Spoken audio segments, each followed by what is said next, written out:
জুলাই অভ্যুত্থানের অন্যতম পরিচিত মুখ এবং এনসিপির সংগঠক হাসনাত আবদুল্লাহর উপর গাজীপুরে ন্যাক্কারজনক হামলা হয়েছে। হামলার পর তিনি তার অবস্থান জানিয়েও কোনো ধরনের প্রতিকার পাননি।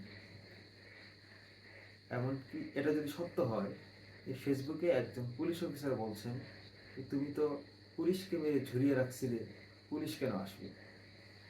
তাহলে জুলাই অভ্যুত্থানের যোদ্ধাদের কি নির্মম পরিণতি সামনে অপেক্ষা করছে তা সহজেই অনুমেয়। এবং যারা এই অভ্যুত্থানকে মনে প্রাণে গ্রহণ করতে পারেনি তারাও বহাল তবিয়ত রয়েছে। আমরা এই ঘটনার তীব্র নিন্দা জানাই।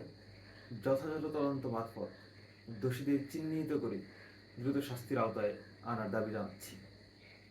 সেই সাথে জুলাই যোদ্ধাদের নিরাপত্তা নিশ্চিত করার জন্য সরকারের প্রতি আহ্বান জানাচ্ছি। এর বিপরীত দিকে যদি আমরা তাকাই, এই হাসনাত আবদুল্লাদের ছত্রছায়ায় অভ্যুত্থানকে পুঁজি করে এমন অনেক গোষ্ঠী গজিয়ে উঠেছে যারা জুলাই অভ্যুত্থানের অংশীজনদের মত প্রকাশে বাধা দিচ্ছে, তাদের উপর চড়াও হচ্ছে, দমন পীড়ন চালাচ্ছে।